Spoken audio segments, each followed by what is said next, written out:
انسان یہ سمجھتا ہے کہ دنیاوی معاملات اس کی محنت کی وجہ سے چل رہے ہیں، نظام زندگی اس کی اپنی تدبیر کی وجہ سے چل رہا ہے، جبکہ حقیقت حال یہ نہیں ہے۔ سورۃ الطارق میں اللہ تبارک و تعالی نے اس مضمون کو بڑے سادہ اور عام الفاظ کے اندر بتایا ہے کہ وہ اللہ ان کل نفس لما علیہا حافظ، ہر انسان کی، ہر جاندار کی،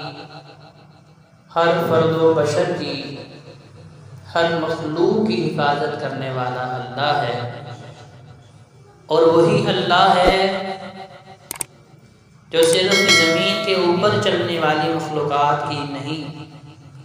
بلکہ جو تحت الثری، زمین کے نیچے مخلوقات ہیں،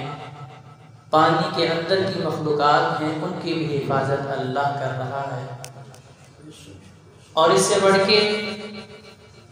زمین سے اوپر، ہواؤں فضاؤں سے اوپر آسمانوں کا بھی ایک جہان ہے، وہاں پہ بھی اللہ رب العزت کی پیدا کردہ مخلوق موجود ہے، ان کی بھی حفاظت اللہ کر رہا ہے۔ تو گویا کہ یہ حقیقت ہمارے ذہنوں میں راسخ اور پختہ طور پہ بیٹھنی چاہیے کہ محنت کرنا ہمارے لیے ضروری اور لازم ہے، لیکن اس محنت کی وجہ سے مجھے نہ تو ترقی مل رہی ہے، نہ اس محنت کی وجہ سے مجھے رزق مل رہا ہے، نہ اس محنت کی وجہ سے میں اپنے آپ کو حادثات سے محفوظ کر سکتا ہوں۔ سورۃ البروج اس کی بھی ابتدا اسی طرح ہے جس طرح ہم نے سورۃ الطارق کی ابتدا کی تھی کہ اللہ تبارک و تعالی نے آسمانوں کی حفاظت کے نظام کے متعلق ہماری توجہ دلائی ہے، کیونکہ دیکھیں آج انسان یہ سمجھتا ہے کہ میں نے بڑی ترقی کر لی ہے، سمندروں کا سینہ چیر کے اس کی گہرائیوں تک انسان سمجھتا ہے کہ میں پہنچ چکا ہوں، ہواؤں فضاؤں کو کاٹتے ہوئے افق کی بلندیوں کو سمجھ رہا ہے کہ میں نے چھو لیا ہے۔ لیکن اللہ رب العزت نے ایسی ایسی مخلوقات بھی پیدا کر رکھی ہیں جو انسانی سوچ سے بھی بہت اوپر کی مخلوقات ہیں، جیسا کہ جن ہے۔ آج تک انسان اتنے تیز ترین طیارے بنا چکا ہے، لیکن آج تک وہ آسمانوں کو تو نہیں چھو سکے۔ کتنی صدیاں گزر گئی ہیں، کتنے مراحل، کتنے تجربات سے انسان جو ہے وہ گزر چکا ہے، یقینی طور پہ بہت ساری کامیابیاں بھی حاصل کر چکا ہے، لیکن آج تک انسان یہ دعویٰ نہیں کر سکتا کہ میں نے آسمان کو بھی چھو لیا ہے، میں آسمان کی بلندی تک پہنچ گیا ہوں۔ تو اللہ نے جنات پیدا کی ہیں جو آسمانوں تک بھی جا سکتے ہیں، اور اللہ رب العزت نے جو آسمانوں سے وحی کا سلسلہ رکھا، تو انسانوں کی تخلیق سے پہلے جنات کے لیے آسمانوں پہ جانا کوئی مشکل کام نہیں تھا، آسمانوں تک پرواز کرنا ان کے لیے مشکل کام نہیں تھا،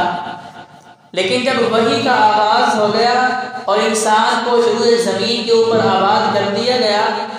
اور شیاطین نے اپنی شیطانیت دکھانا شروع کر دی کہ حکم الہی کو سننے کے بعد آ کے لوگوں کو بتانا شروع کر دیا اور اس کے اندر حق اور باطل کو ملانا شروع کر دیا، جھوٹ کی آمیزش شروع کر دی، تو اللہ تبارک و تعالیٰ نے بتایا کہ اللہ وہ ہے جو حفاظت کرنے کے اوپر 100% قادر ہے۔ تو اللہ رب العزت نے پھر اپنے آسمانوں کے نظام کو محفوظ کر دیا، کیونکہ اللہ کو کوئی بھی نظام کرنے کے لیے اسباب کی ضرورت نہیں ہے، لیکن ایک انسان ہے جب کوئی بھی کام کرنا چاہتا ہے اس کے لیے پہلے ارادہ کرتا ہے، اس کے لیے جو ہے اعداد و شمار کا اکٹھے کرتا ہے، اس کے لیے اسباب جو ہے وہ سمیٹتا ہے، اس کے بعد جا کے وہ سوچتا ہے کہ میں یہ کام کرنے کے قابل ہوا ہوں یا نہیں ہوا، لیکن میرا اللہ تو وہ ہے کہ اس نے کن کہنا ہے اور بیکون وہ چیز سامنے جو ہے ہمارے سامنے پیدا ہو جاتی ہے۔ تو اللہ رب العزت نے بتایا کہ میں نے آسمان برجوں والا بنایا ہے، والسماء ذات البروج۔ بروج کیا ہے؟ جیسا کہ پہلے زمانوں میں کیا ہوتا تھا کہ شہر جو ہے وہ قلعوں کے اندر اپنے آپ کو محفوظ سمجھا کرتے تھے، اور قلعے کی دیواریں کئی فٹ جو ہے وہ محیط ہوا کرتی تھی۔ قلعے کی دیواروں کے اوپر محافظ جو ہے وہ گھوڑوں کے اوپر یا ہاتھیوں کے اوپر جو ہے اپنی قوم اور اپنے شہر کی حفاظت کے لیے جو ہے وہ گردش کیا کرتے تھے، اور اس کے اندر بھی جو ہے وہ مورچے بنائے جاتے تھے جہاں پہ وہ پہرا دیتے تھے، چوکیداری کرتے تھے۔ یہ انسان کا خود ساختہ بنایا ہوا ایک نظام ہے، تو اللہ نے اسی کو تشبیہ دیتے ہوئے کہا کہ تم سمجھ لو کہ اسی طرح کا نظام، جو کہ اللہ کے نظام تو وہ ہے جیسے اللہ نے جنت بنائی تو اللہ تعالیٰ فرماتے ہیں کوئی آنکھ اسے کبھی دیکھ سکتی ہی نہیں، اس دنیا کے اندر کوئی کان اس جیسا سن سکتا ہی نہیں، اسی دل کے اندر ویسی تشبیہ پیدا ہو سکتی ہی نہیں۔ تو ہمارے ذہنوں میں جنت کا جو بھی تصور آتا ہے وہ ہمارے اپنے علم کے مطابق آتا ہے، لیکن میرے اللہ کی شان اس سے کہیں زیادہ اوپر ہے۔ اسی طرح اللہ نے تشبیہ دی کہ جس طرح تم دیکھتے ہو کہ لوگ اپنے قلعوں کو محفوظ کرنے کے لیے اس کی دیواروں کے اوپر مورچے بناتے ہیں، کمرے بناتے ہیں جہاں پہ چوکیداری کی جاتی ہے، اپنے قلعوں کو محفوظ کرنے کے لیے، اپنے شہریوں کو، اپنی قوم کو حفاظت کرنے کے لیے، تو اسی طرح میں نے آسمان بھی بروج والا بنایا ہے، اور اللہ تعالیٰ اس کی حفاظت کر رہے ہیں۔ والسماء ذات البروج، اللہ نے اسی برجوں والے آسمان کی قسم اٹھا کے کہا کہ مجھے قسم ہے اس آسمان کی، والیوم الموعود، اور مجھے قسم ہے لوٹنے والے دن کی۔ جیسا کہ پہلے بھی کئی بار ہم اس موضوع پہ گفتگو کر چکے ہیں کہ مکی صورتیں جتنی بھی ہیں ان میں توحید رسالت کے بعد سب سے اہم موضوع کیا تھا؟ فکر آخرت تھا، کیونکہ وہ لوگ یوم حشر کو نہیں مانتے تھے،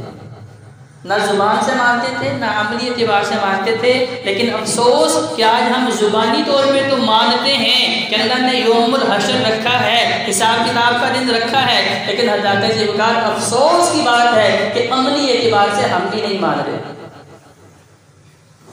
اگر ہمارے دل و دماغ میں یہ تصور ہو کہ والیوم الموعود، کہ اللہ قسم اٹھا رہے ہیں یوم حشر کی، قیامت کے دن کی، انصاف کے دن کی، لوٹنے والے دن کی، اگر میرے دل و دماغ کے اندر یہ تصور موجود ہو تو ذات ذوالفقار میں اپنے بھائی کا حق کیسے مار سکتا ہوں؟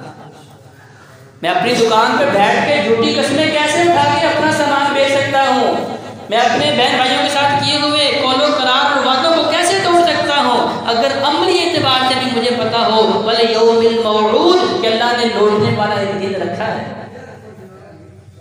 اللہ کو منافقین نہیں چاہیے، اللہ کو دوگلی پالیسی والے تو لوگ چاہیے ہی نہیں، اللہ کو تو صرف مخلص چاہیے، اور اللہ تعالیٰ نے آزمائش کا سلسلہ بھی صرف اسی لیے رکھا ہے کیونکہ حضرت کا آزمائش کئی طرح کی ہے۔